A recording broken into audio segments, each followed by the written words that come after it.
Awali kesuksesan Anda dengan perubahan karakter. Smart Listener, segera kami hadirkan Smart Character bersama Power Character based on Business Transformation. Selamat mengikuti.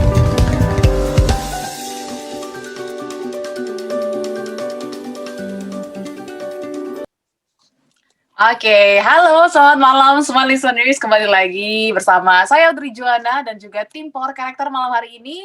Dan pastinya di hari Senin di jam 8 Anda akan mendengarkan topik yang menarik ya malam hari ini yang sudah dikatakan oleh Mas Harmoni, yaitu stress management. Dan sudah hadir juga Mas Harmoni serta Mbak Golda malam hari ini. Halo, selamat malam semuanya. Selamat malam. Selamat malam Mbak Audrey, selamat malam semuanya. Ya, semuanya kita harapkan sehat-sehat ya, baik secara mental, fisik, jasmani, rohani, semuanya sehat ya. Tapi mungkin kita nggak pungkiri juga pasti ada kalanya ketika kita sakit atau mungkin stres, pusing, karena kurang lebih 9 bulan nih kita sudah menghadapi virus corona yang belum tahu ujungnya seperti apa, dan juga kabar-kabar vaksin ini juga belum pasti. Jadi kita masih ada di tahap digantungin lah ibaratnya. Nah, hari ini kita bahas stress management nih, Mas Harmoni dan juga Mbak Golda. Pastinya smart listeners juga penting sekali untuk memahami ilmu yang satu ini. Tapi emang seberapa penting nih, Mas Harmoni, kita memanage stres kita sendiri? Silakan. Jadi setiap orang pasti mengalami stres ya gitu, dan sangat penting gitu sebagai pemimpin atau setiap orang untuk mengelola stresnya masing-masing gitu.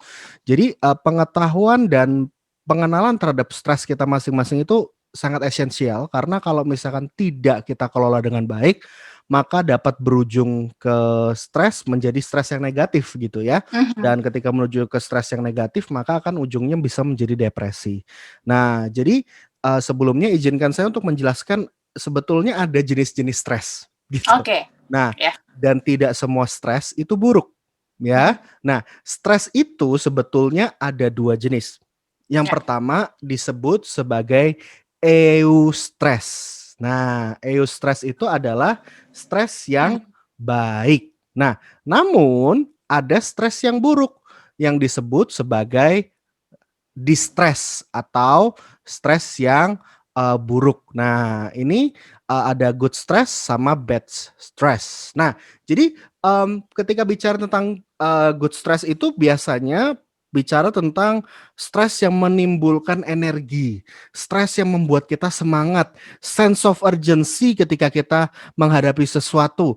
Stres yang baik itu membuat kita semangat, membuat kita tahan uji, membuat kita dapat berpikir secara kritis, membuat kita memang tense, tegang gitu ya. Tapi ketegangan itu membuat kita menjadi lebih waspada gitu.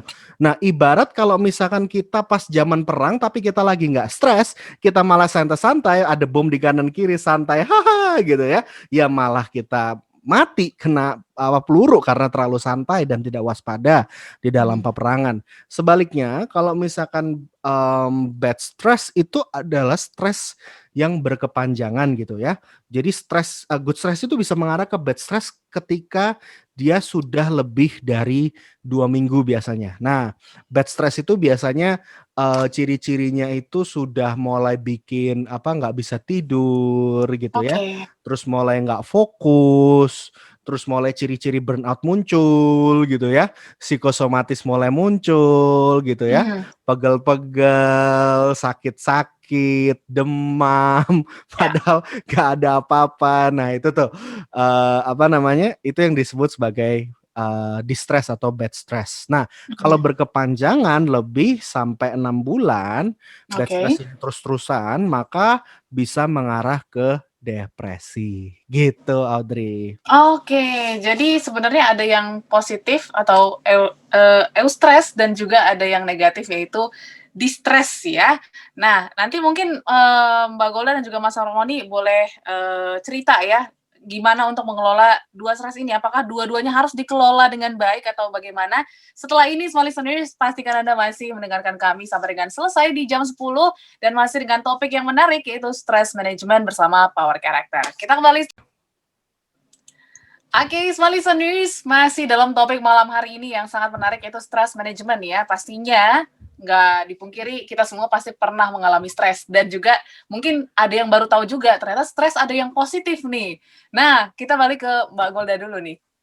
Ini kan ada yang good stress, ada yang bad stress nih, Mbak. Dua-duanya harus kita kelola dengan baik atau gimana, Mbak?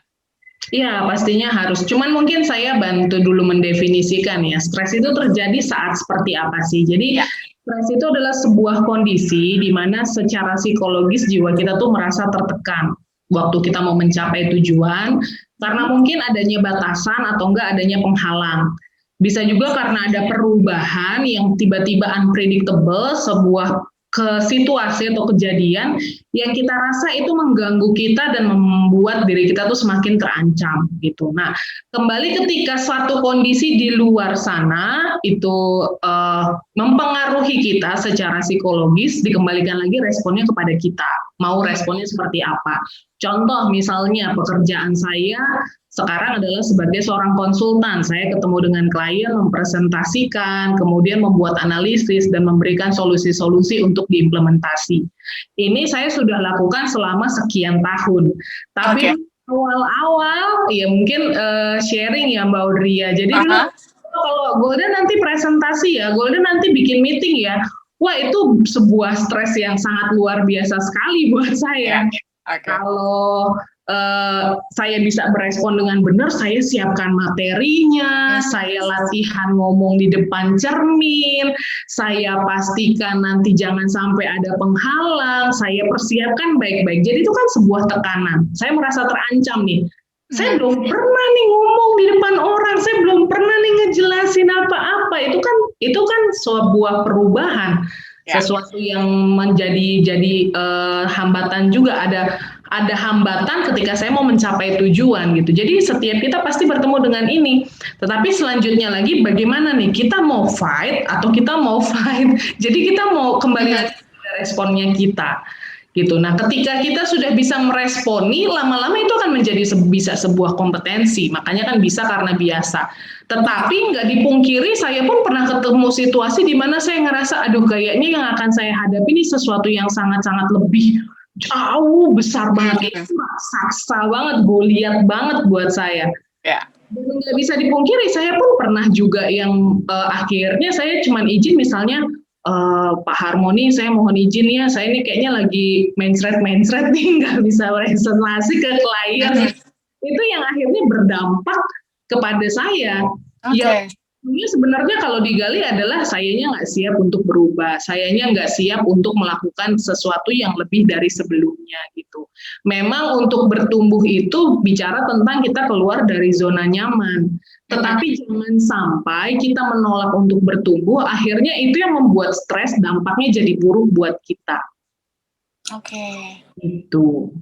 Jadi sebenarnya hal-hal sepele juga bisa memicu kita untuk stres, tapi tinggal respon kita fight or flight ya, Mbak Golda ya. Nah, ini tadi dibilang nih bahwa ada salah satu pemicu gitu ya. Hal-hal kecil juga, hal-hal sepele ini bisa jadi pemicu. Nah, kira-kira bisa nggak sih Mas Harmoni, hal-hal yang kecil itu tadi bisa menjadi stres yang berkepanjangan karena mungkin kita nggak cari tahu, kita nggak gali, dan juga nggak mau solve tentang stres yang tadi kita alamin tadi. Definitely, that's a very good question gitu ya. Jadi bicara tentang stres itu bagus sekali ya Ibu Golda menjelaskan bahwa itu kita mesti kenali sumbernya gitu. Kita mesti kenali yang namanya stresor kita itu apa. Stresor itu penyebab kenapa kita bisa stres. Nah, Paul G. Stoltz itu menyatakan bahwa setiap orang itu punya kapasitas yang berbeda-beda dalam menghadapi permasalahan. Salah satunya kalau misalkan dia dalam indikatornya adversity quotient yang disebut sebagai reach itu origin gitu ya, mengenali sumber masalah dan endurance gitu ya. Berapa banyak jumlah masalah yang dapat saya handle ketika saya menghadapi permasalahan tersebut. Kita sendiri mesti tahu kapasitas kita, masalahnya itu ada mampu menghadapi berapa masalah. Kalau saya pribadi, saya nggak bisa ada 5 masalah, lebih daripada 6 masalah sekaligus yang ada di kepala saya dengan intensitas yang tinggi, itu saya nggak bisa.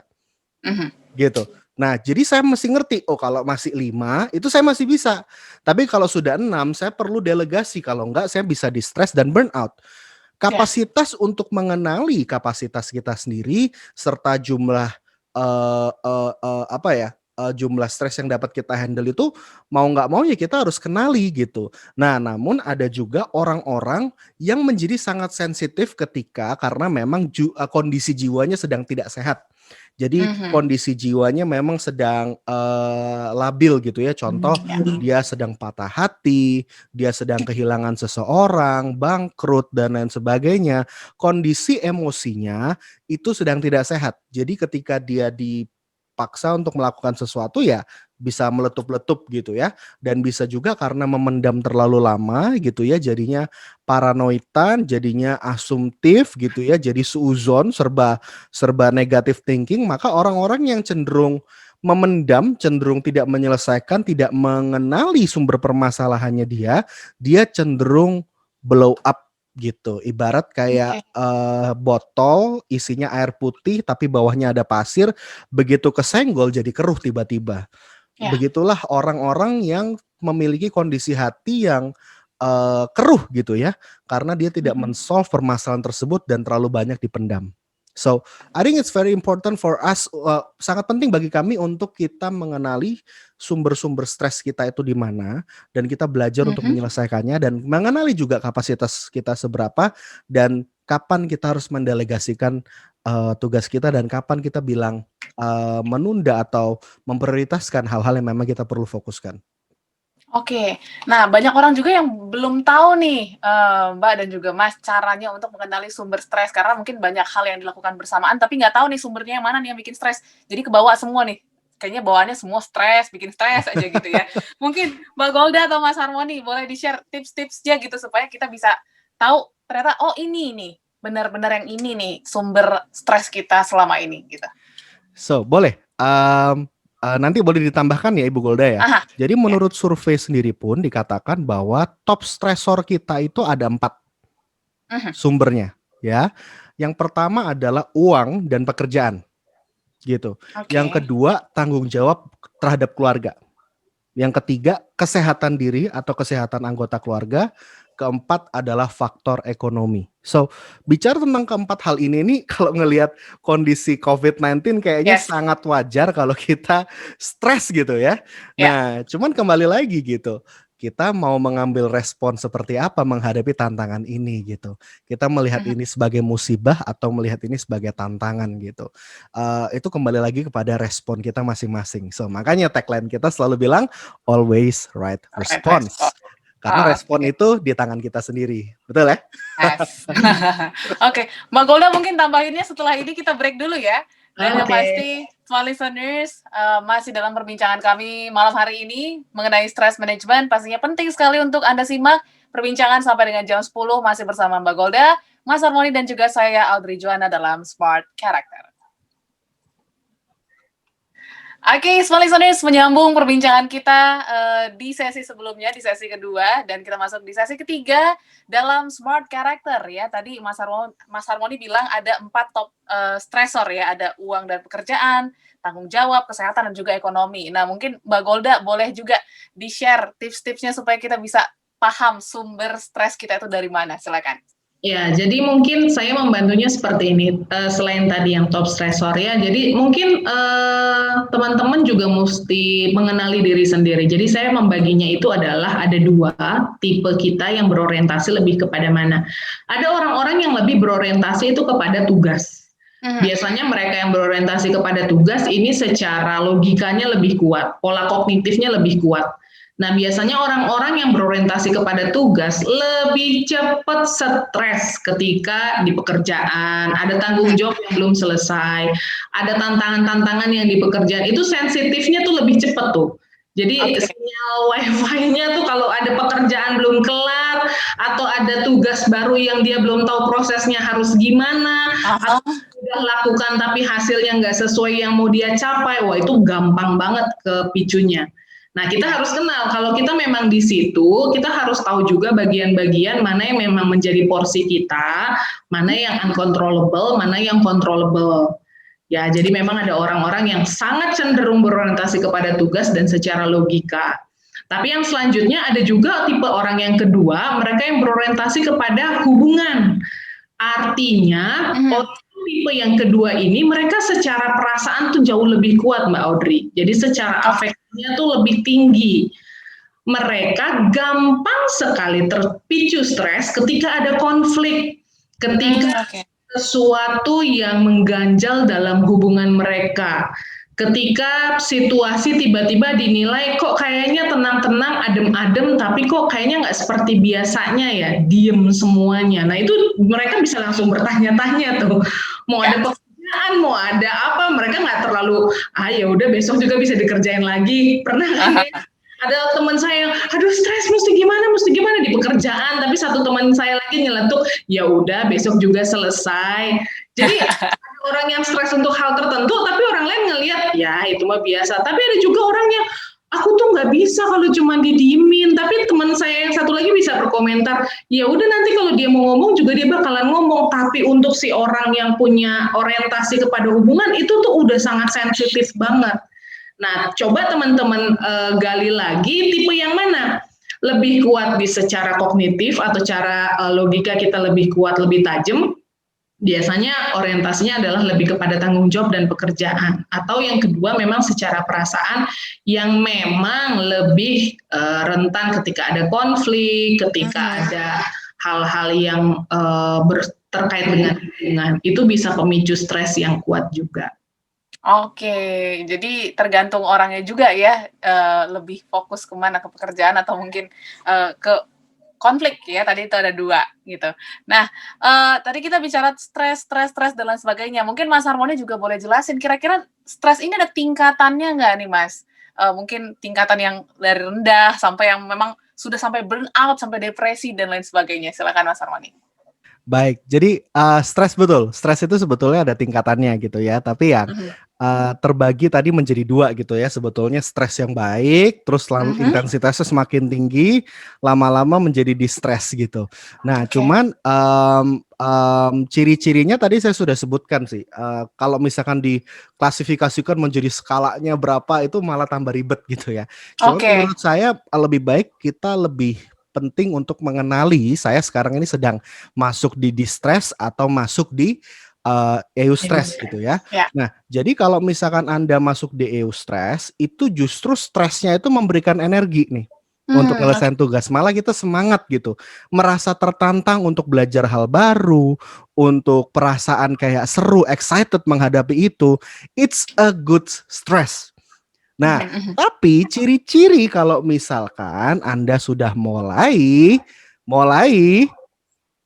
ke burnout, mulai ke stres yang negatif, biasanya sudah muncul ke psikosomatis. Nah, apa itu psikosomatis? Tekanan jiwa yang muncul ke reaksi fisik. Berikut ini saya tampilkan kalau Anda melihatnya melalui YouTube gitu ya, maka ada tampilannya kurang lebih stress symptoms itu seperti apa saja. Cuman ini saya bacakan gitu ya. Jadi di dalam stres itu di dalam pikiran, perasaan itu muncul ke reaksi tubuh dan muncul ke perilaku gitu ya.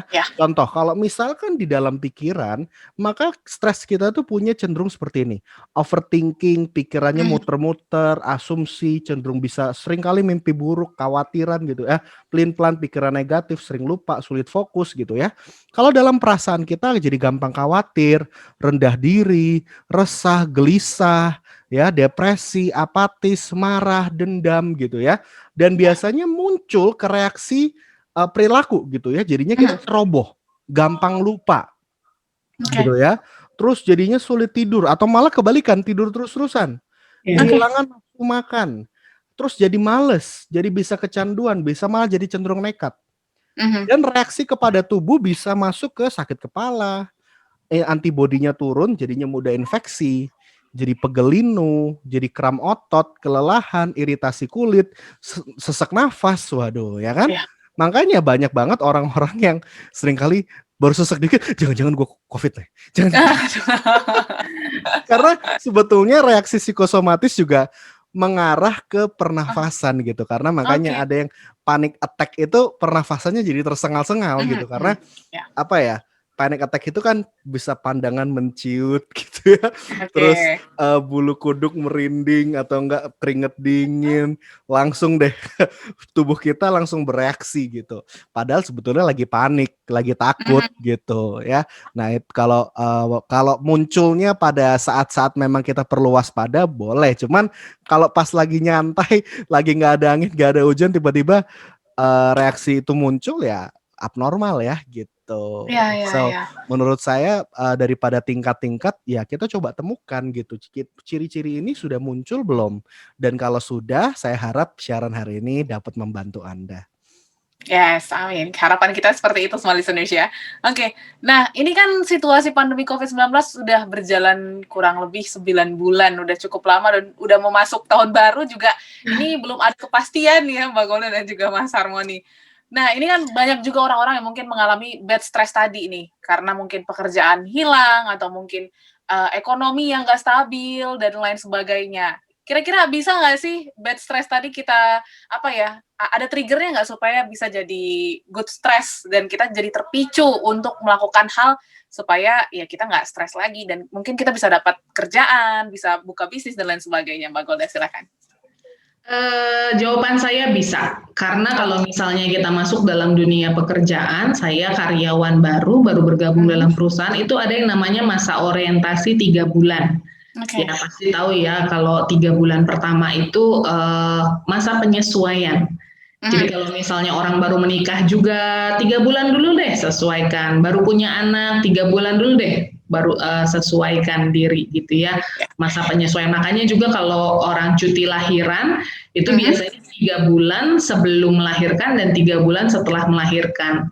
Jadi memang disarankan bahwa 3 bulan itu manusia memang dianggap sudah mampu menyesuaikan diri. Nah tadi kan Mbak Audrey juga bilang bahwa sudah lebih nih dari 3 bulan, udah mau 200 hari lebih lah. Ya. Iya, memang kita masih berhadapan dengan ketidakpastian. Kita masih mencoba dengan pola-pola yang ada gitu ya, bekerja dengan pola yang baru, makan dengan pola yang baru, keluar juga dia semuanya memang new normal. Tetapi sebenarnya sudah lebih dari 3 bulan, artinya kita sudah punya kemampuan untuk beradaptasi. Oke. Gitu. Kayak saya tuh ngobrol sama anak saya umur 4 tahun ya, namanya Keiza. Dia satu kali nanya, Mami kenapa sih kok dinosaurus sudah nggak ada, udah punah? Saya jawab yang ngejawab seadanya di otak saya, tapi saya juga wondering dengan jawaban saya yang akhirnya itu kayak pedang bermata dua yang mengingatkan saya. Jadi saya cuma nyeletuk ngomong kayak gini, iya karena dia nggak mau berubah, makanya dia punah. Waktu saya memberikan jawaban itu saya langsung, iya ya, berarti punah ya saya harus berubah. Gitu. Itu yang harus kemampuan ini, karena manusia itu punya kemampuan untuk beradaptasi, untuk menyesuaikan diri. Ya keadaannya memang teman-teman mungkin ketemu dengan situasi yang loh kok jadi begini, kerjaan nggak ada, atau apalah, ada mutasi, ada demosi, penghasilan berkurang, penghasilan hilang, semuanya. Tapi ini sudah lewat loh. Sekarang pertanyaannya adalah teman-teman mau keadaan seperti itu apa enggak? Ya. Kalau misalnya nggak mau, ayo kita rubah. Karena yang cuma bisa merubah diri kita ya cuma kita doang. Nah, gimana caranya? Itu dimulai dari yang pertama adalah adanya pembaharuan budi kita dulu. Cara kita mikir nih harus dibenerin dulu. Jadi biasanya diawali dengan pertanyaan, mau seperti ini terus nggak keadaannya? Kalau jawabannya ternyata enggak, ya pastinya memang kita harus tenang dulu. Ketika kita tenang, kita bisa berpikir. Ketika kita tenang, kita bisa berdoa kepada Tuhan yang Maha Kuasa. Dan saya percaya Tuhan juga pasti akan tolong kita. Usaha itu nggak akan pernah mengkhianati hasil kok menurut saya. Jadi kalau misalnya kita sudah berusaha, sudah berdoa, pasti ada jalan keluar, pasti ada kesempatan, ada peluang. Dan ketika kesempatan dan peluang itu datang, kita dalam keadaan siap, bukankah itu sebuah keberuntungan, itu sebuah anugerah gitu. Jangan terlalu lama untuk berlarut-larut dengan situasi yang akhirnya kita jatuh-jatuhnya nyalahin. Ya saya itu udah simptom banget kan. Itu udah bisa ke perilaku kita dan kesehatan kita juga. Gitu. Jadi mulai dengan kita harus punya cara berpikir yang benar dulu. Oke, Jadi sekarang apa yang harus saya lakukan? Itu dimulai dari diri kita. Dan saya berharap juga setiap kita jangan punah. Jangan punah. Berubah. Oke, ini udah ketularan Mas Konan ya. Jangan berubah harus berubah kalau nggak mau punah. Oke, nanti kita akan lanjut di sesi keempat, Smart Listeners. Pastikan Anda masih stay bersama kami sampai dengan jam 10 malam. Pastinya dalam Smart Character, dan kita masih membahas stress management. Oke, Smart Listeners, pastinya masih dalam Smart Character malam hari ini, dan tadi kita sudah bahas ya bagaimana pemicu, terus juga stresor atau sumber dari stres sendiri. Nah, ini pasti kita pengen dong punya jalan keluar atau exit-nya ya ketika kita ketemu dengan stres ini gitu. Ada solusi-solusi nggak Mas supaya kita mungkin bisa terlepas dari stres yang kita alami selama ini? Silakan Mas Harmoni. Oke, masih di mute Mas Harmoni? Ya. Baik, jadi seperti ini. Ada coping strategis namanya. Coping itu adalah sebuah teknik atau bahasa Inggrisnya cope. Teknik bagaimana kita mengelola stres tersebut gitu ya. Jadi coping ini dibagi menjadi dua. Yang pertama adalah problem focus coping gitu ya. Dan emotional focus coping gitu ya. Nah, jadi kalau misalkan orang-orang yang problem focus coping ini reaksinya biasanya memiliki cenderung untuk ketika gue ada masalah langsung pengen gue beresin, langsung cepet-cepet gue tuntaskan. Gue nggak betah lama-lama ada di dalam permasalahan ini, jadi langsung pemikirnya diketahui, ditanya, dijawab. Jadi biasanya dia mengkonfrontasi masalah tersebut, dia langsung menghadapi masalah tersebut, tantangan tersebut, dan dia langsung cepet-cepet beresin. Itu problem focus coping, ya. Nah, ada juga problem focus coping ini tipe yang dianalisa. Dia langsung analisa permasalahannya, bagaimana solusinya. Jadi banyak mikir, baru dia tuntasin. Nah, tapi ada juga orang-orang yang emotional focus coping. Jadi ketika sudah mengalami stres yang negatif, punya kecenderungan untuk berespon seperti marah-marah gitu ya. Atau enggak malah butuh curhat gitu, butuh pelampiasan gitu. Jadi tadi yang seperti Ibu Golda sharing, ada orang-orang yang task gitu ya, task oriented sama people oriented. Biasanya reaksinya kalau yang task oriented dia cenderung pengen segera nuntasin permasalahannya, problem focus coping. Kalau emotional focus coping dia cenderung butuh cerita, dia butuh melampiaskan dulu secara emosi, dia butuh biasanya makanya di Jepang ada yang disebut sebagai karaoke, dia butuh katarsis bahasa psikologinya, butuh pelampiasan gitu ya, seperti bernyanyi, teriak-teriak gitu ya di sebuah tempat, dan dia dianggap normal ketika melakukan hal itu, yaitu yang disebut sebagai karaoke gitu. Nah, emotional focus coping itu juga termasuk curhat dan melakukan seperti berdoa, itu juga emotional focus coping. Jadi dalam hal ini tidak ada, biasanya langsung berpikir langsung yang benar kan harusnya problem fokus gitu ya gitu. Tapi sebetulnya not necessarily gitu. Karena setiap orang yang paling penting adalah kita ngerti cara handle stres kita masing-masing. Nah, bahaya juga kalau misalkan Anda tipe seseorang yang problem focus coping tapi diperhadapkan sesuatu yang uncontrollable. Nah, sesuatu yang uncontrollable misalkan bencana alam, misalkan kondisi COVID-19 ini, orang-orang yang problem focus coping ini cenderung ambisi kan. Cenderung ambisius. Dia pokoknya harus, tapi kan kondisi nggak bisa gitu. Ya mau gimana? So, justru seringkali orang-orang yang problem focus coping malah terjebak dalam trying to control the uncontrollable. Berusaha mengontrol sesuatu yang tidak terkontrol, yang akibatnya stres sendiri karena dia berusaha mengambil ranahnya Tuhan gitu. Dan akhirnya dia pusing dan bisa stres dan bisa kejiwaan kalau misalkan dia nggak rilis ambisi atau egoisme terhadap pencapaian mimpi tersebut gitu ya. Kemauan yang kuat itu bagus, tapi kalau berlebihan hati-hati jadinya egois gitu. Jadi ada problem focus coping dan juga emotional focus coping ya. Karena kalau misalnya beberapa orang juga banyak nih yang mengalami stres, mengeluh gitu ya, ini berarti salah satu cara untuk merilis bukan Mbak Golda? Kadang biasanya kita cerita mungkin sama teman-teman kantor, ngeluh ini itu gitu kan. Mungkin di mindset orang ngeluh itu negatif gitu, tapi ini termasuk juga nggak cara untuk mengurangi stres kita? Ngeluh itu harus dilihat dulu motivasinya apa sih Mbak Audrey. Oke. Kalau misalnya itu salah satu, mungkin bahasa saya bukan ngeluh ya, tapi mengeluarkan apa yang ada di isi hati, apa yang mengeluarkan ada dalam pikiran. Itu salah satu ekspresi dalam kita merilis stres kita bisa. Gitu. Jadi ya itu. Cuman memang kita harus cek dulu motivasi kita. Jangan sampai kita akhirnya mengkamiri. Kita justru jadinya juga apa ya?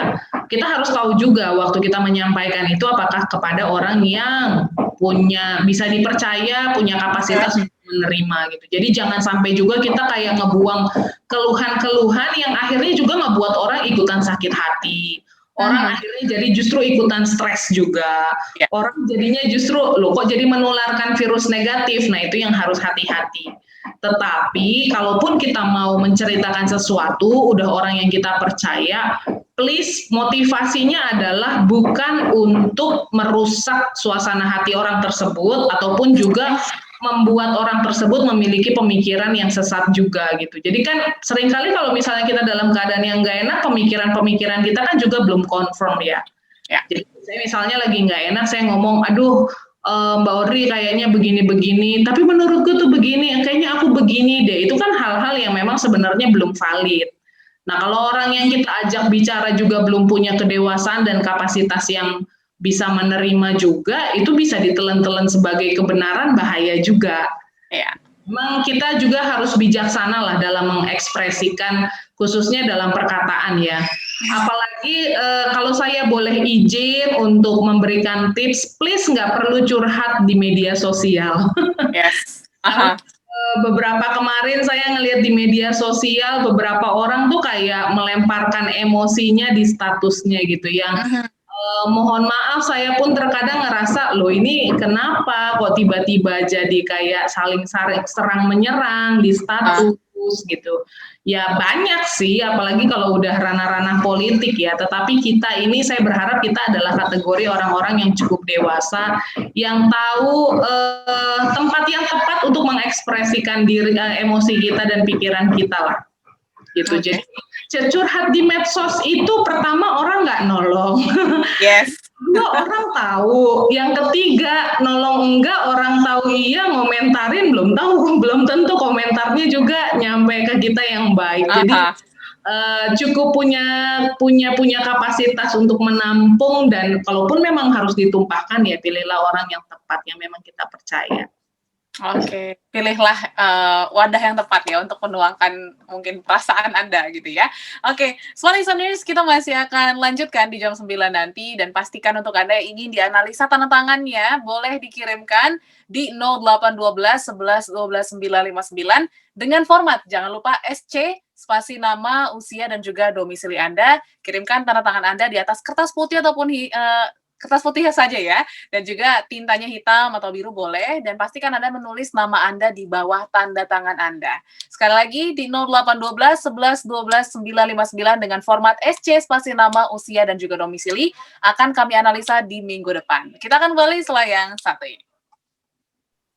Oke, Smart Listeners, masih kembali lagi dalam Smart Character malam hari ini, dan pastinya masih dengan topik yang menarik, stress management ya. Dan nanti di segmen yang kedua ini kami akan lebih bahas bagaimana merelief ya stres kita yang mungkin dihadapi di tengah pandemi, atau mungkin nanti ketika kita sudah selesai pandemi dengan perubahan yang luar biasa, kita juga bisa mengatasi hal itu.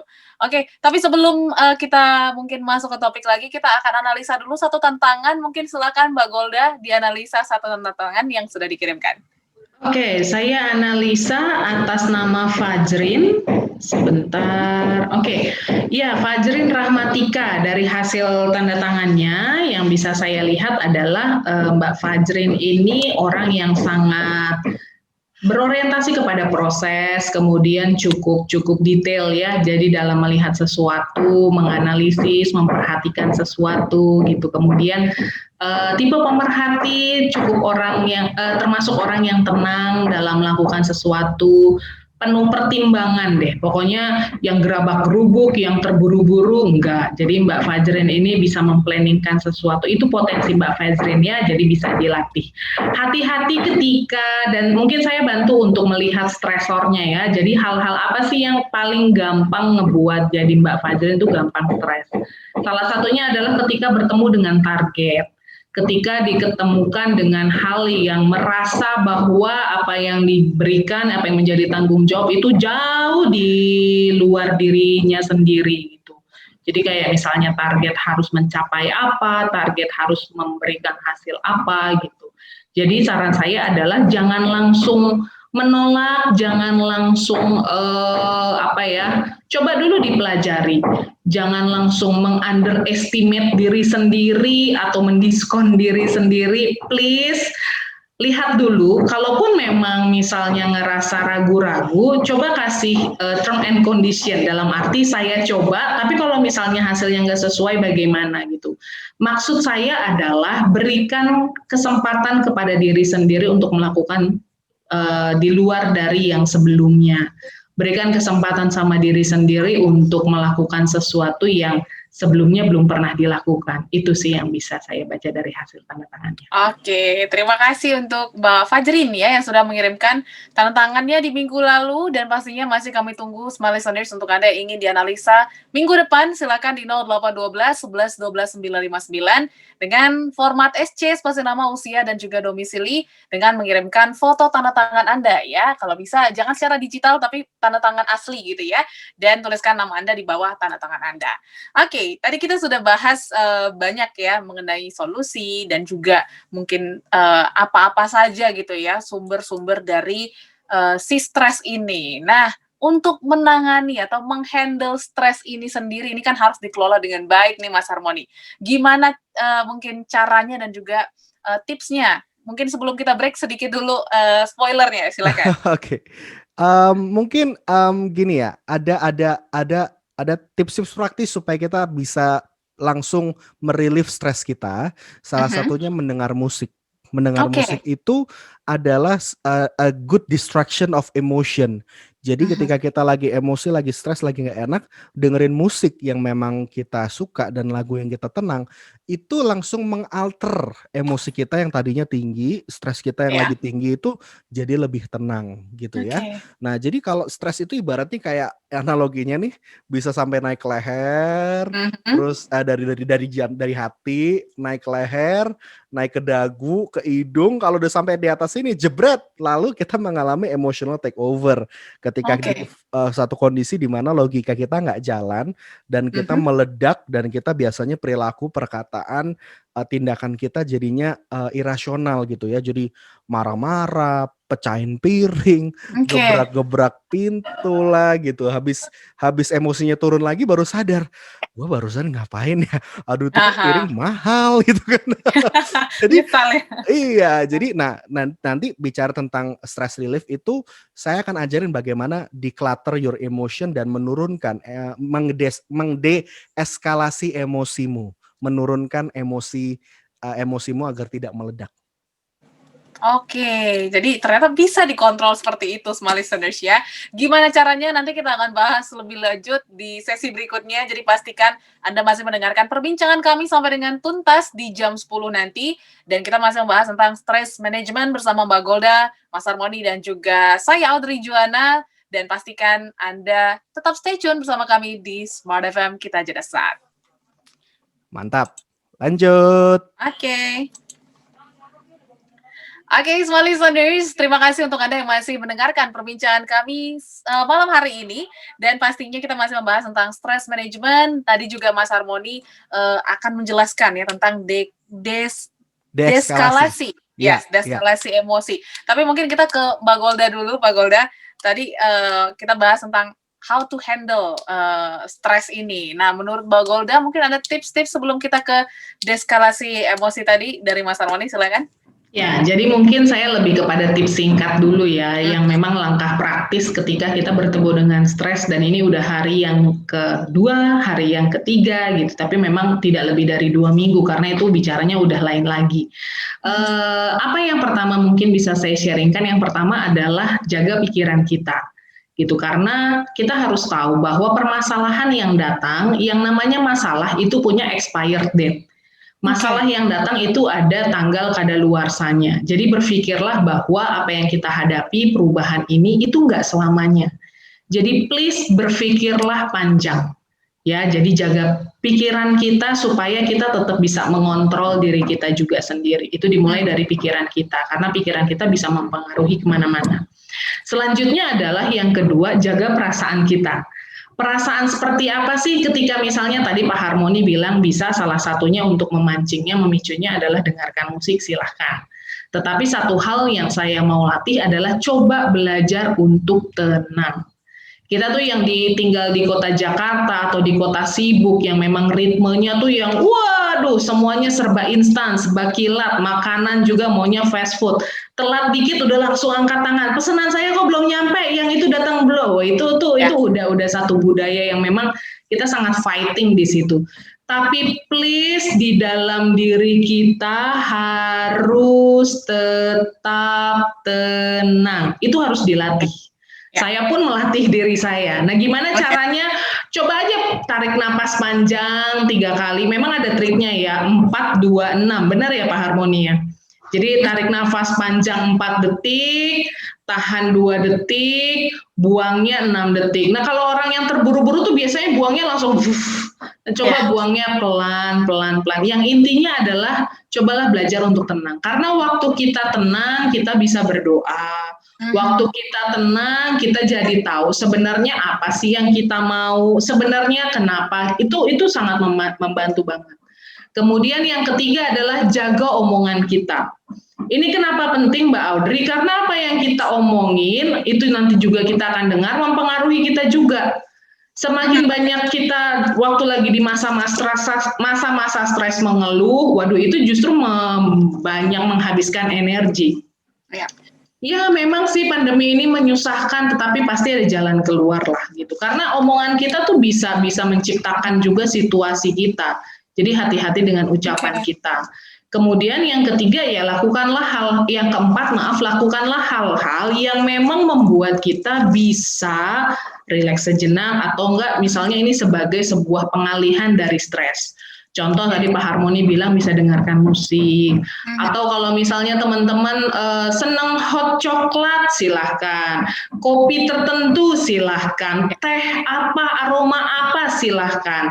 Mungkin cuma tinggal meminum minuman favorit sambil memandang ke langit, tiba-tiba keingat pertolongan Tuhan, itu juga bisa salah satu untuk rileks.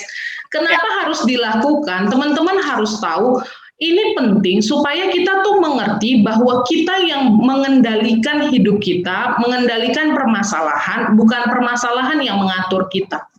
Jadi ini sebagai salah satu bentuk kita pengalihan fokus dari masalah, pengalihan fokus dari apa yang kita hadapi yang nggak enak, dan itu yang ngebuat kita, oke, kamu shut down dulu, saya mau tenangkan diri dulu, nanti kita fighting lagi ya. Nanti kita berjumpa lagi. Jadi ini penting dilatih. Jadi enggak semuanya tadi kalau di awal Pak Harmoni bilang saya tuh jadi tahu kapasitas saya bisa menerima berapa, mana yang harus saya delegasikan.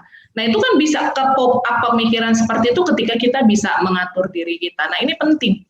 Cuman sekedar 5 menit, 10 menit, 15 menit, tapi kalau benar-benar kita mendapatkan saat teduhnya itu enak ya udah. Selebihnya kita udah ke-recharge lagi. Nah ini salah satu tips-tips yang singkat yang bisa kita lakukan ketika kita menghadapi stres. Oke, menarik, simple tapi mungkin kita nggak sadar ya. Ternyata kita bisa melakukan hal itu untuk mengurangi stres kita tadi, menghandle ya stres kita.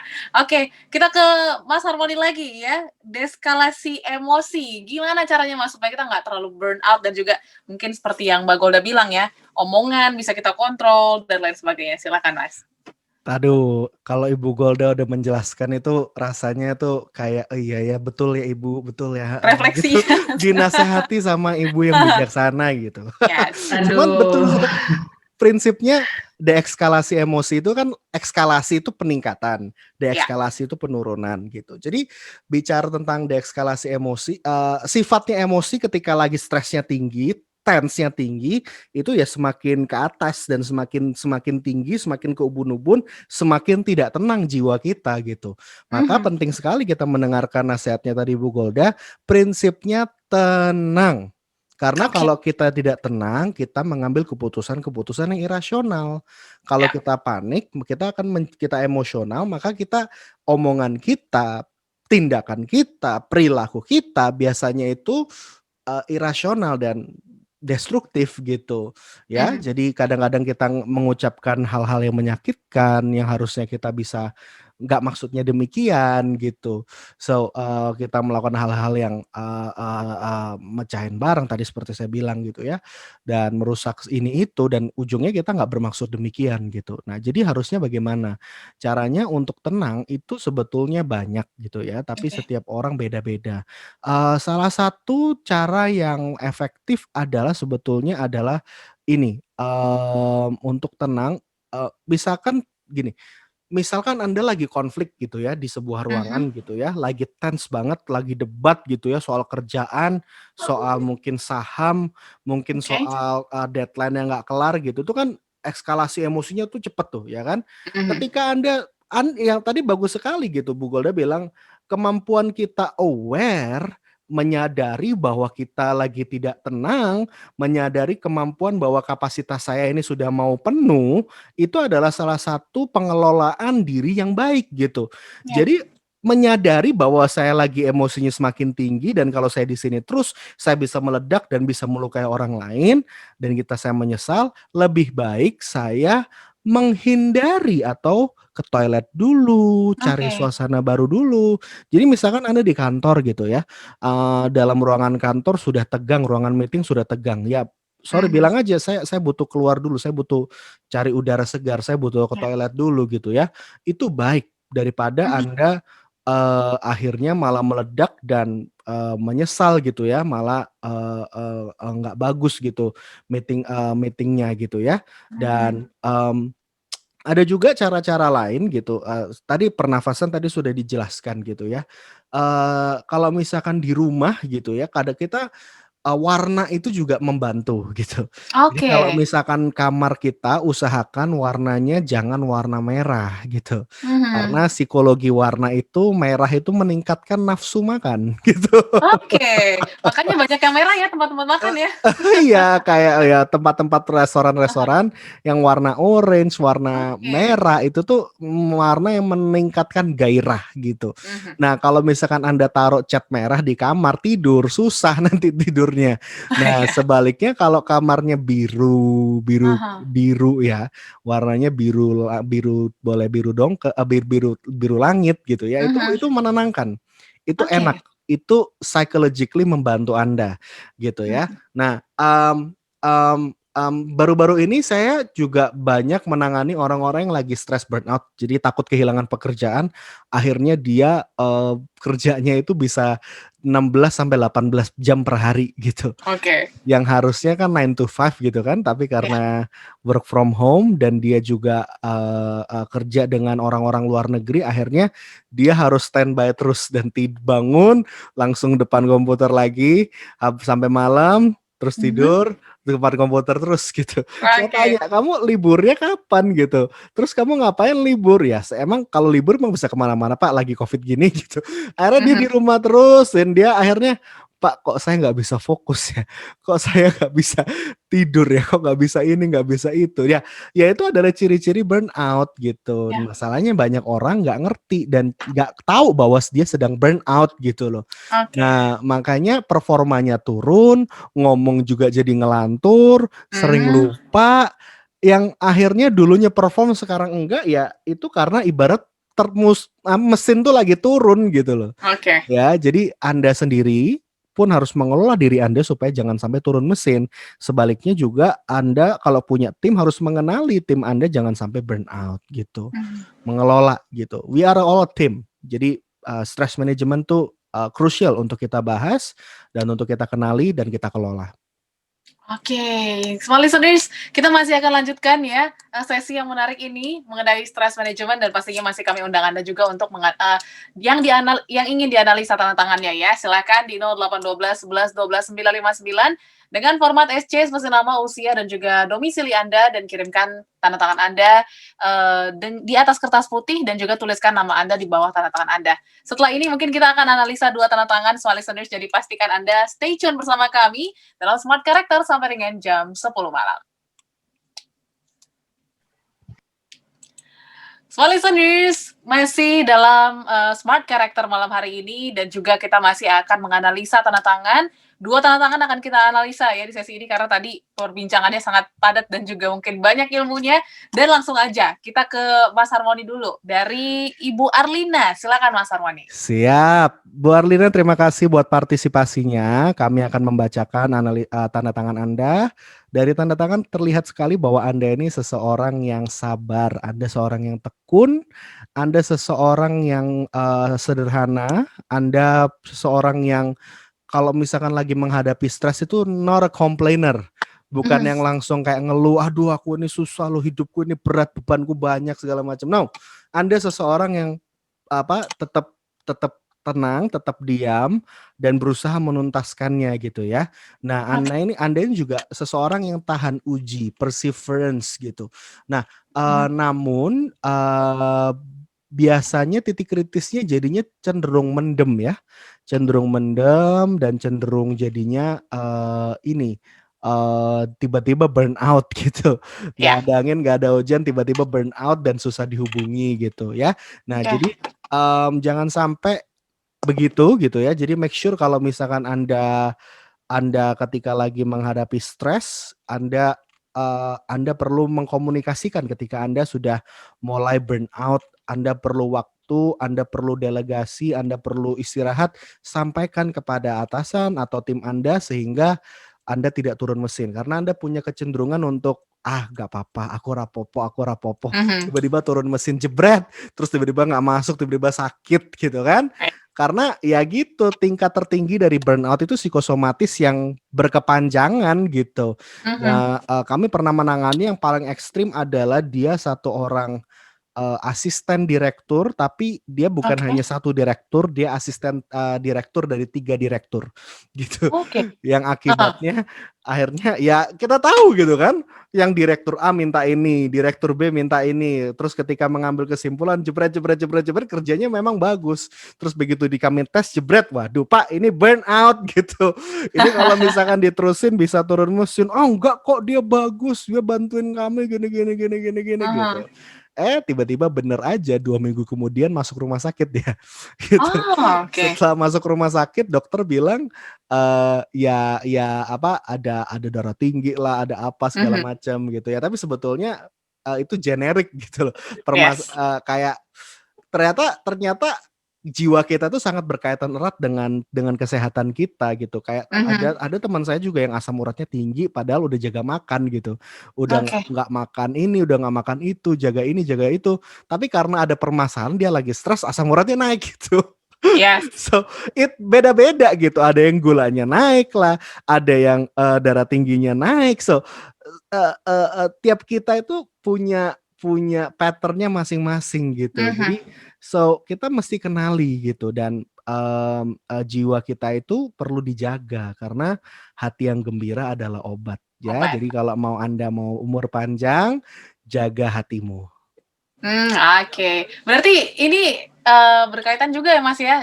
Kadang ada satu penyakit atau mungkin apa ya? Ya penyakit lah bilangnya gitu ya. Mungkin ada yang itu bisa ke-trigger karena stres juga gitu ya Mas Kumat gitu ya. Bisa.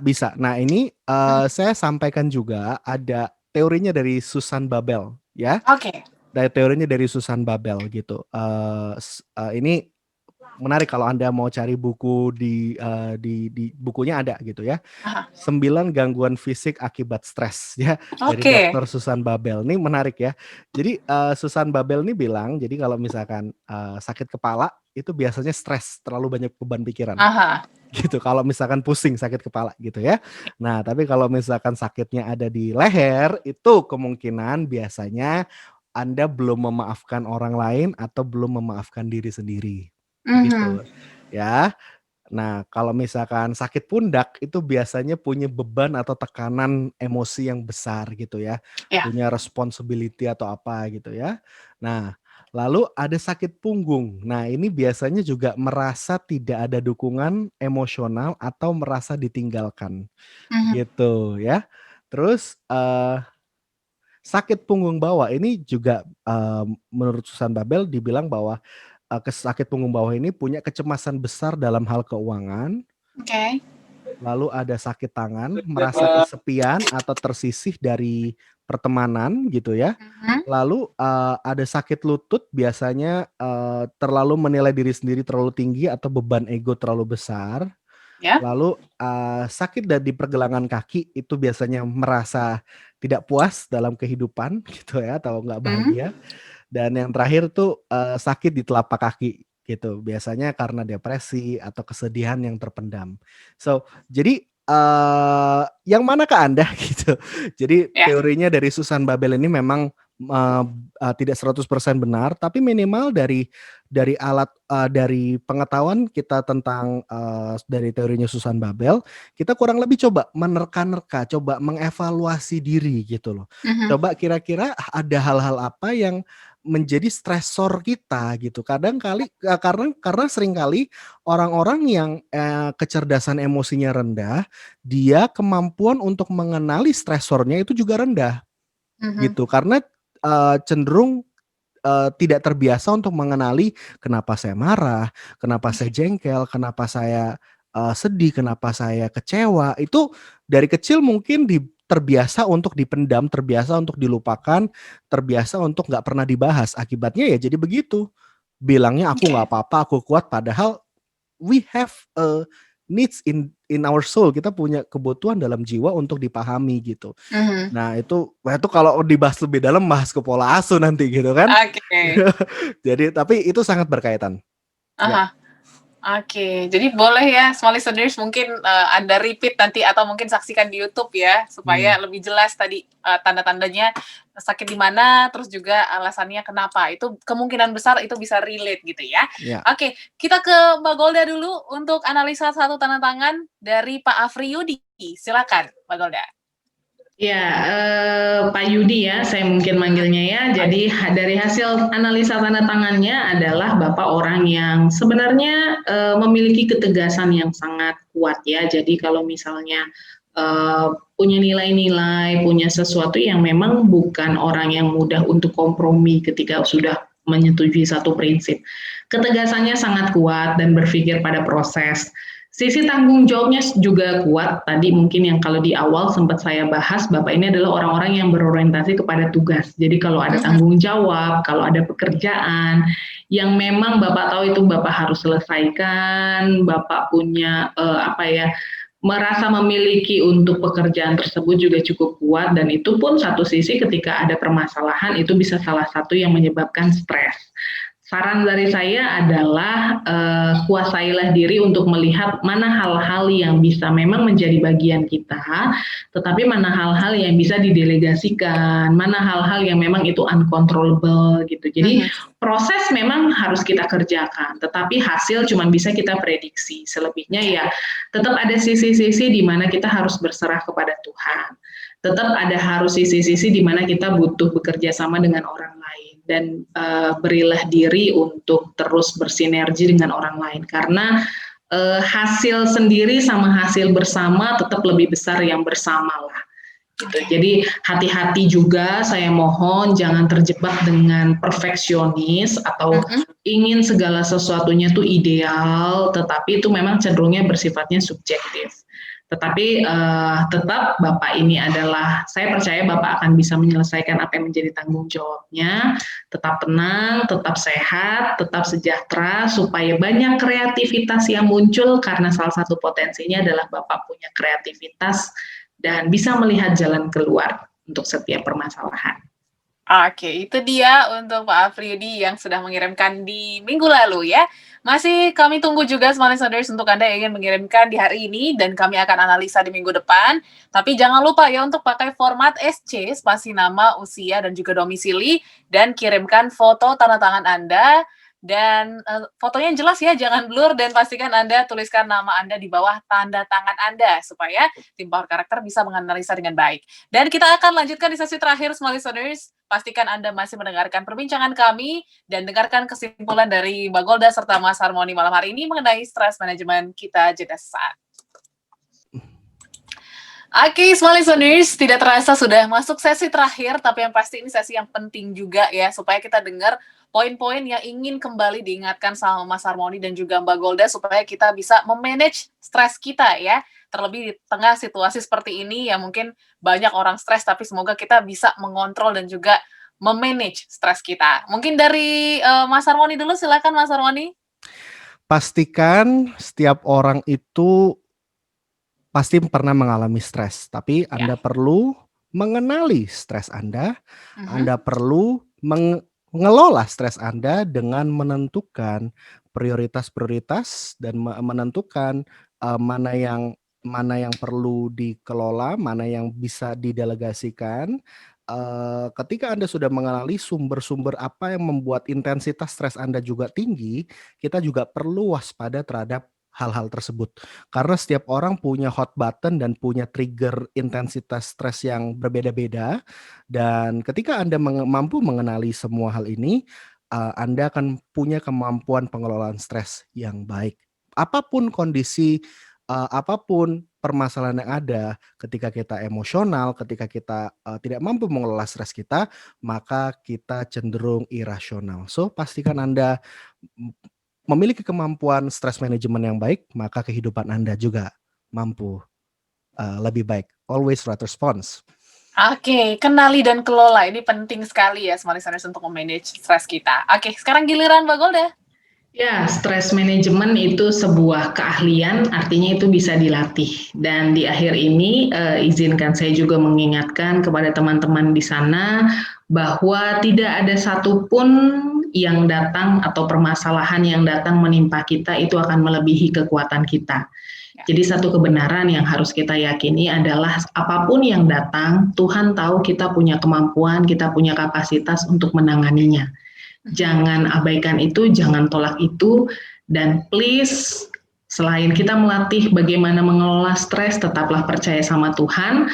Doa saya, teman-teman semuanya tetap sehat, tetap sejahtera, sampai pandemi ini selesai, kita tetap berkarya, dan kita tetap menolong, memberkati banyak orang.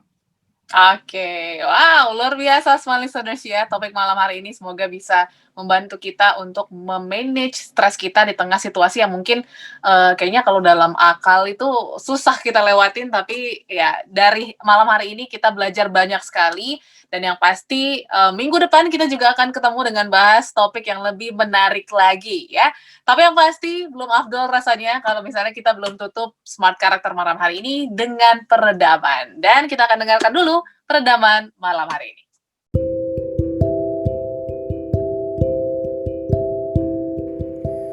Smart Listener, barusan kita membahas tentang stress management. Orang ketika stres, responnya macam-macam. Ada yang marah-marah, ada yang emosional, baper dan menangis, ada yang pengen menyendiri, ada yang langsung konfrontasi, ada yang ngelabrak, ada yang tidur, ada yang berdoa, ada yang malah cuek dengerin lagu, ada yang tiba-tiba ngilang. Respon kita ketika menghadapi stres bisa berbagai macam. Namun yang paling penting adalah respon kita harus benar, terutama dalam pengelolaan stres tersebut. Kita membahas tadi bahwa respon yang destruktif adalah respon yang dari emosional yang tidak terkontrol. Ketika orang stres, tingkat stres tersebut dapat memicu emosi-emosi yang signifikan sehingga muncul ke dalam perilaku, perkataan, tindakan yang juga destruktif. Namun kita juga lah yang mampu menguasai emosi dan stres di dalam diri kita. Harusnya demikian. Setiap orang itu punya monster emosi, punya monster stres yang macam-macam, ketika muncul keluar tuh bisa mengerikan, bisa melukai, bisa menghilang, bisa tidak produktif, bahkan terparahnya bisa membunuh dan bisa merugikan banyak orang. Tapi hari ini kita mari sama-sama belajar untuk sebelum distress yang berkepanjangan atau emosi yang meledak ini terjadi, kita perlu belajar untuk mengenali sumber-sumber stres kita, dan kita belajar untuk mengelola dengan cara-cara yang sehat. Dengan cara tersebut kita mampu memiliki kebiasaan yang baru dengan mengelola stres kita dan mengelola kehidupan kita lebih baik. Ketika ditanya seorang menteri dari Jerman gitu ya, ketika mengalami krisis di dalam COVID ini, dia mengambil respon bunuh diri karena resesi ekonomi di dalam negaranya. Namun sebaliknya ada orang-orang juga yang menteri juga gitu ya, tapi juga nggak stres gitu ya, karena dia percaya bahwa stres itu dapat dikelola dan segala permasalahan itu pasti ada akhirnya, dan tidak mengambil keputusan yang reaktif. Begitu juga dengan kehidupan kita Bapak Ibu, jangan sampai kita menjadi reaktif yang akhirnya jadinya meledak dan menyesal karena kita mengambil keputusan yang irasional. So pastikan kita belajar untuk mengenali sumber stres kita, belajar untuk mengelola, belajar untuk menelaah gitu ya, dan menganalisa dan coba mendiskusikan dan mencari cara yang paling tepat untuk Anda mengelola stres dalam kehidupan Anda, agar Anda terus dapat berespon benar dalam situasi apapun, kondisi apapun, dan dimanapun Anda berada. Always right response.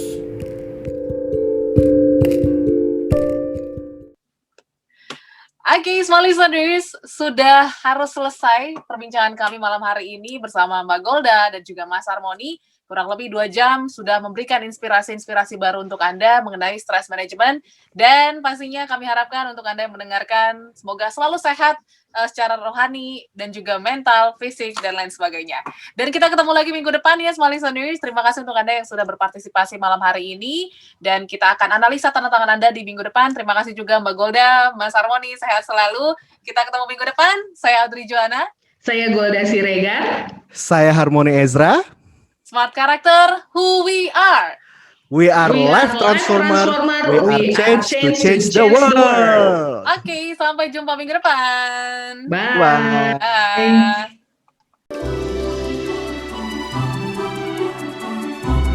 Baru saja Anda menyimak Smart Character bersama Power Character based on Business Transformation. Awali kesuksesan Anda dengan perubahan karakter. Terima kasih dan sampai jumpa.